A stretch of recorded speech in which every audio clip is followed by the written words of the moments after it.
Hello guys, thanks for joining this session. In this session, we are going to discuss about Elastic Compute Cloud, that is EC2 of AWS. So let's look into the topics. What are the topics we are going to discuss in this aspect? We will be discussing the following topics. So here we will be discussing that what actually EC2 instance is, and we will come to know about what is AWS instance is, and in that we will look into on which type of architecture it is based upon, and we will look into the instance type. We will also discuss about the purchasing options. Once we understand that the purchasing option, we will move further and look into how we can use AWS management console to create EC2 instance. Once we understand that, then we will look into the steps to connect to EC2 instance.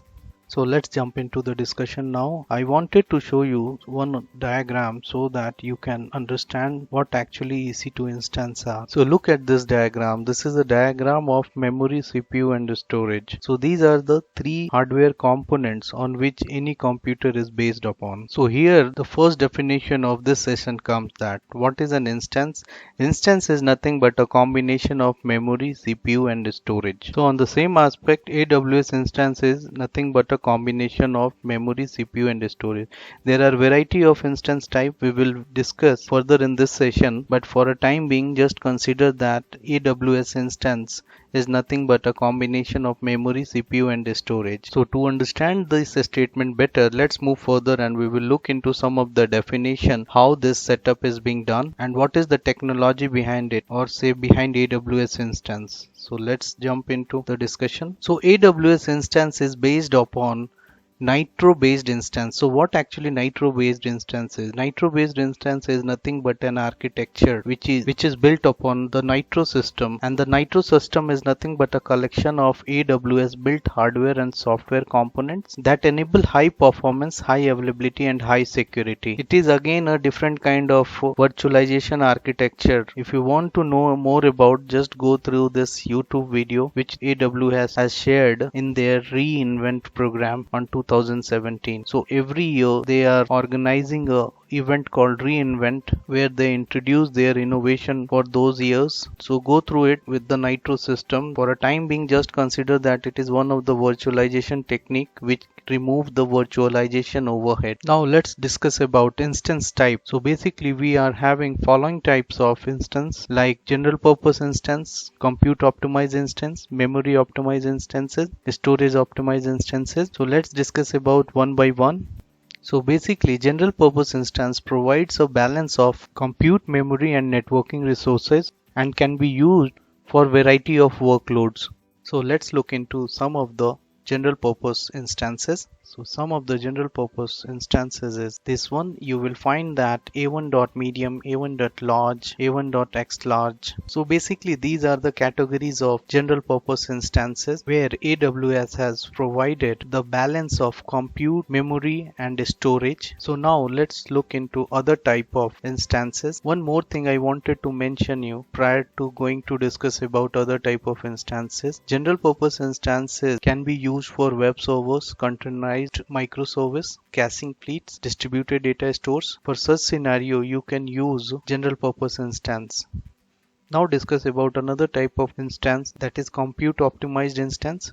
Compute optimized instances are ideal for compute bound applications that benefit from high performance processor. So you must be asking that in what kind of application this compute optimized instance can be used. So basically it can be used with batch processing workloads, media transcoding, high performance web servers, high performance computing edge and majorly machine learning algorithms. So let's look into compute optimized instance. For that I will show you one diagram. So here we have seen that general purpose compute instance like A1.medium, A1.large. So here compute optimized instance will be like C4.large, C4.xlarge. So you must be wondering that what this actually C4.large and xlarge is. So I want to show you one of the diagram again so that it would be easy for you. So basically when it is referring that C4.large, that means that the default CPU is 2 and the memory in GB is this much, 3.75. Extra large is going to be 4 CPU and 7.5 GB of memory. So this is the configuration which is being associated with this name. So you must remember that. And if you have any doubt, you can go and check with AWS site. I will provide the link into the notes of this session. So here we have seen that. So now let's look into other type of compute instances, that is C5n.large, C5n.extra large. So now let's look into other instance type. So other type of instance in AWS is memory optimized instances. So basically memory optimized instances are designed to deliver fast performance for workload that process large data set in memory. So now you must be asking that what kind of application memory optimized instance can be used for. So such kind of instances will be well suited for high performance relational and NoSQL databases. This is one kind of application. Another one is that you can use for distributed web scale cache stores that provide in-memory caching of key value type of data like Redis, Memcached, such kind of an application. The third kind of application you can think of in-memory databases using optimized data storage format and analytics for business intelligence like SAP HANA. So these are some of the examples where you can use memory optimized instances. Let's look into some of the name.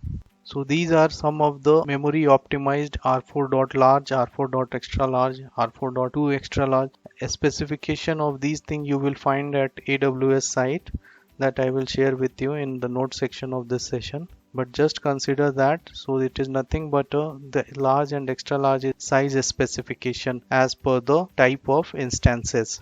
If you are talking about memory, that means the size of the memory is large. If you are talking about to compute instances, then size of the CPU is large. If you're talking about storage, then the disk size is large. So let's jump into another type of instance and we will look into that. So now we will discuss about storage optimized instances. So basically storage optimized instances are designed for workloads that require high sequential read and write access to very large data sets on local storage. So such kind of instances are designed to deliver tens of thousands of low latency random IO operations per second to the applications. So you must be asking that in what kind of a scenario you are going to use such instances. So these instances are mainly used for massive parallel processing data warehouse kind of application, map reduces, Hadoop, distributed computing or log or data processing applications. So there are various scenarios. So let's look into some of the storage optimized instances. So the storage optimized instances you will find into AWS console called D2.extra large, D2.2 extra large. So some of these one. So you will get all those detail into AWS site. If you want to learn about what this D2 and H1 this thing is that, so you must have to visit the AWS site. For a time being, just understand that storage optimized instances are nothing but a type of instance which has large number of storage capacity so that it can perform high read and write operations. So now let's proceed further and look into other topic. So now we have understand that AWS instance types. Now we will look into the purchasing options. As we all know that AWS has variety of services and these services are available as pay per usage. So on the same aspect for EC2 instance, AWS offer various purchasing options. So let's look into that. So basically you can purchase the AWS on demand instance. That means how many number of seconds you can use, you can pay for that. And then it has reserved instance. That means you can purchase at a significant discount. That means you can reserve the instance for longer contract like 1 year and 2 year. The benefit of this kind of purchasing option is that AWS provide a huge discount on such purchasing option. On demand instance is little costlier, but if you are going with the reserved instance, then you will be getting it in a discounted price. But the problem with this kind of purchasing option is that you have to go into contract, a long-term contract. Then only you can get the benefit of discount. If you are planning for long-term projects, then this purchasing option is really a good option. So now discuss about another type of instance purchasing option, that is scheduled reserved instance. So basically in such kind of option,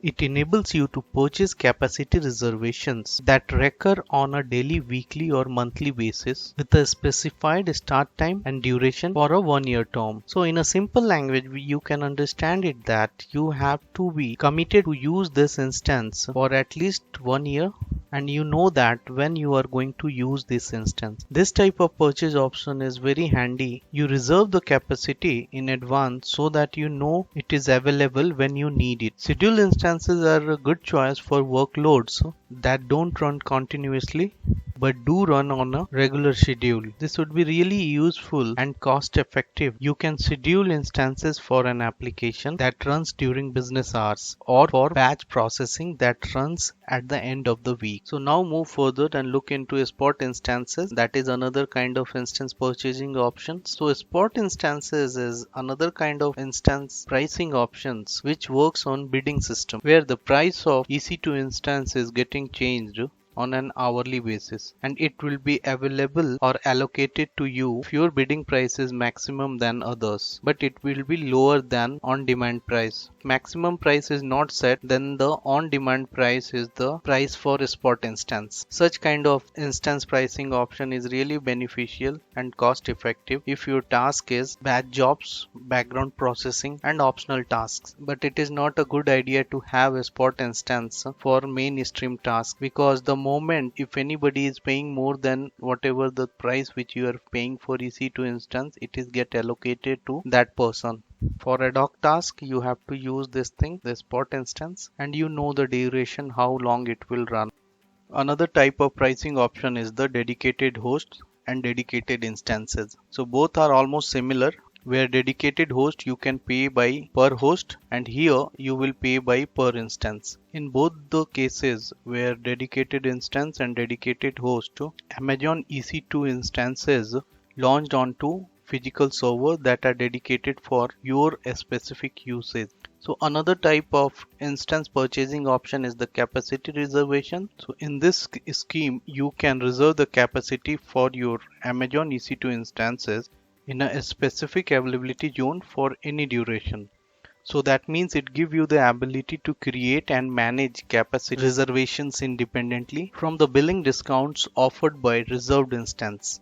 So guys, these are some of the instance purchasing option. We will be mainly focusing on demand instances for this session, as we are going to use free tier offering of AWS. So this is what I wanted to discuss with you in this session.